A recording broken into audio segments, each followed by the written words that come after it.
Late হলো। গাছ লাগান, প্রাণ বাঁচান, একটি গাছ একটি প্রাণ, এই চিন্তা মাথায় রেখে অভিনব উদ্যোগ নিয়ে এবার সবাইকে তাক লাগিয়ে দিলেন ঠাকুরানীচক গ্রাম পঞ্চায়েতের সদস্য হেমন্ত দাস। তিনি তার ছেলে দীপ দাসের জন্মদিন উপলক্ষে বৃক্ষরোপণ কর্মসূচির সাথে সাথে প্রায় 100 জন ছাত্রছাত্রী সহ অভিভাবক অভিভাবিকা সহশিক্ষক শিক্ষিকাদের খাওয়া দাওয়ার বন্দোবস্ত করেন। জানা গেছে দীপ দাস ঠাকুরানীচক বাগপাড়া প্রাইমারি স্কুলের 5ম শ্রেণীর ছাত্র। যেহেতু এবছরে দীপ দাসের প্রাইমারি স্কুলে পড়া শেষ, তাই দীপ দাসের বাবা হেমন্ত দাস এই অভিনব উদ্যোগ গ্রহণ করেন। এই অভিনব উদ্যোগকে এলাকার সাধারণ মানুষ থেকে বুদ্ধিজীবী সকলেই সাধুবাদ জানিয়েছেন। এ বিষয়ে কি বলছেন দীপ দাসের বাবা হেমন্ত দাস? বিস্তারিত দেখতে থাকুন এনএইচ পাবলিক টিভির পর্দায়।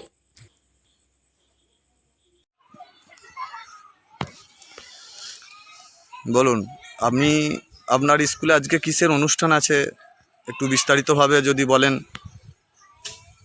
আজকে মূলত আমার ছেলে দীপ দাস বাগপাড়া প্রাথমিক বিদ্যালয়ের ছাত্র, ক্লাস 5-এ পড়ে। এবছরই তার এখানে লাস্ট।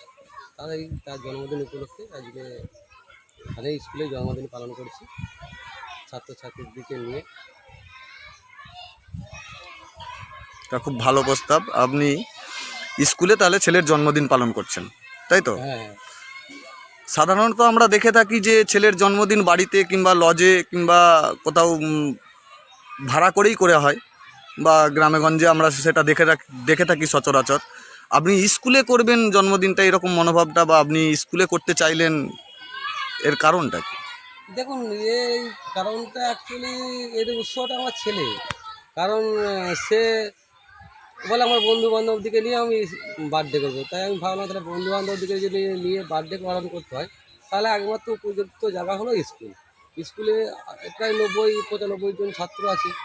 তো এতগুলো বাচ্চাকে আমি হয়তো নিমন্ত্রণ করলেও এতগুলো হয়তো বাচ্চাকে আমি পারতাম না। তো সেই হিসাবে দেখলাম যে যেহেতু 90-95 জন স্টুডেন্ট আছে স্কুলে, তো সেটাকে ভাবলাম যে স্কুলেই করে দিই, যাতে স্কুলের ছেলেরাও খুশি হবে এবং একটা আলাদা সমাজের মধ্যে একটা আলাদা ইফেক্ট করবে, যে না মানুষের মনে আরও গ্রহ জাগবে। ছেলের জন্মদিন ঘরে না, ছেলেরা খুশি হবে স্কুলে করলে। কারণ দেখুন, আপনি যদি আপনার জন্মদিন বাড়িতে করেন 2-4 জন সেখানে খুশি হলো, কিন্তু ছেলের জন্মদিন ছেলের মতো করে যদি করতে চান তাহলে স্কুলে করলে ছেলেরা বেশি খুশি হবে।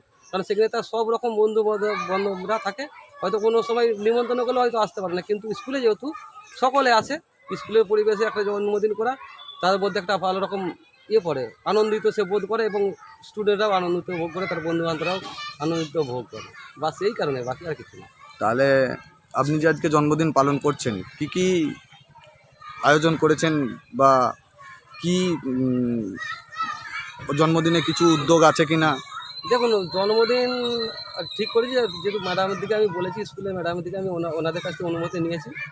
আমি এর আগেও করেছিলাম, আর এইবারে যেহেতু ছেলে পরের বছর ক্লাস 6-এ চলে যাবে, তো এবারে উদ্যোগটা একটু আলাদা রকম নিয়েছি, যে স্কুলের সব ছাত্রছাত্রীরা এখানে খাওয়া দাওয়া করবে এবং অভিভাবকরাও কিছু থাকবে। ক্লাস হচ্ছে যে কেক কাটা হবে টিফিনের পর, টিফিনের পর ক্লাস চলবে 1:30 পর্যন্ত, তারপরে কেক কাটা হবে, খাওয়া দাওয়া হবে। ওর পরে স্কুলের যে স্টুডেন্টদিকে নিয়ে, ছাত্রছাত্রীর দিকে নিয়ে 100 বৃক্ষরোপণ, ছেলের জন্মদিনে 100 বৃক্ষরোপণ করব। কারণ 100 বৃক্ষরোপণ এই কারণেই যে 100 বৃক্ষরোপণ করবো, এই প্রোগ্রাম, এই পরিস্থিতি একটা মনস্থির করেছি। তাহলে আপনি ছেলের জন্মদিনে স্কুলে জন্মদিন পালন করছেন, প্লাস সেই উপলক্ষে 100 বৃক্ষরোপণ করবেন। তা এই মন্তব্য এলো কেন? বৃক্ষরোপণটা করার মন্তব্য আপনার মনের মধ্যে আসলোটা কেন, একটু সেটা যদি বিস্তারিতভাবে বলেন। দেখুন, বৃক্ষরোপণ আমরা দেখতে পাচ্ছি যে দিনকে দিন গরম বাড়ছে, তাপমাত্রা বাড়ছে। যেহেতু চারিপাশে দেখা যায় যে গাছপালা আগের তুলনায় এখন পরিবেশ, আমরা যখন ছোটো ছিলাম তখন চারিপাশে বন জঙ্গল ভর্তি ছিল, এখন দিন দিন উন্নত মডেল হওয়ার জন্য গাছ ফাছ কেটে ফেলা হচ্ছে, যার কারণে আমাদের চারপাশে যে তাপমাত্রা বাড়ছে। তো আগামী দিনে আমার ছেলের যে প্রজন্ম, তারা যেমন এই পৃথিবীটাকে, এই মানে আমাদের পরিবেশটা, এই স্কুলের পরিবেশটা যেমন সুন্দরভাবে কাটাতে পারে, সেই কারণে একটা ছোট্ট উদ্যোগ নিয়েছি 100 গাছ। এবার ধরুন যদি আরও কেউ সৎ ব্যক্তির মনোযোগ থাকে, যেহেতু উনি হয়তো ছেলের জন্মদিন পালন করলেন, 100 স্কুলের চারপাশে 100 গাছ লাগালেন, তো তাহলে তার থেকে ওরে পরবর্তী প্রজন্ম একটা ভালো সুষ্ঠু সমাজে স্কুলেতে বসবাস করতে পারবে, এই উদ্যোগ, এছাড়া আর কিছু না। আমরা জানি, আমরা ছোটবেলায় বইয়েতে পড়েছিলাম যে বৃক্ষরোপণ কর। আপনার নামটা? আমার নাম হেমন্ত দাস, আমার ছেলে দীপ দাস, আমি ঠাকুরচক গ্রাম পঞ্চায়েতের একজন সদস্য। কোন জায়গা? নমস্কার।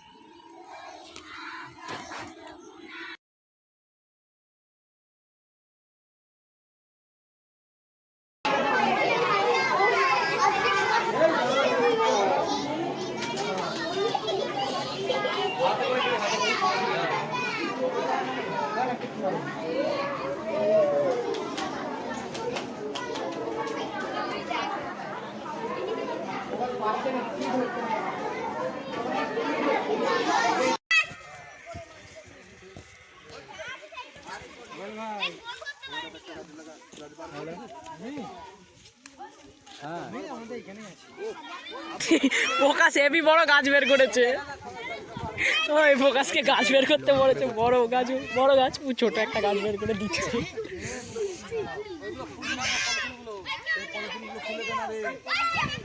তোরা নি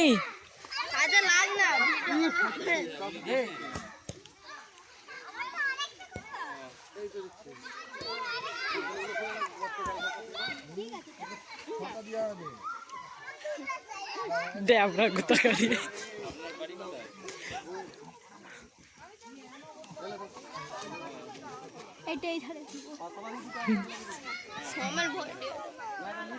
সোমকে তুলবো নি ভিডিওতে। সোম দাঁড়িয়ে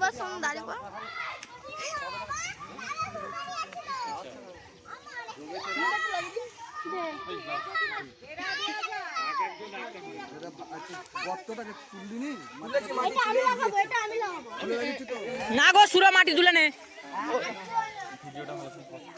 এই যে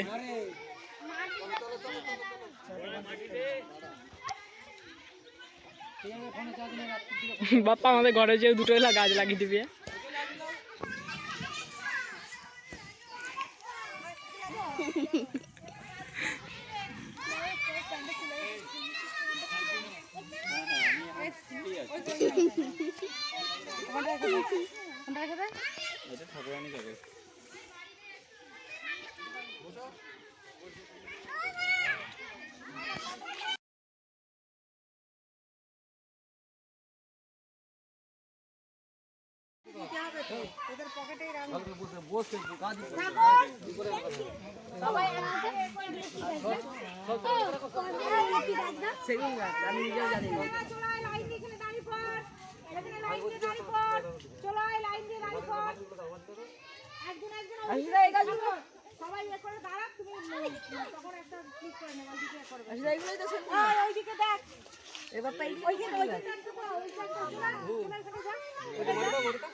হুগলি জেলার সেরা ডিজাইনের সম্রাট রাজ মার্বেল হাউস।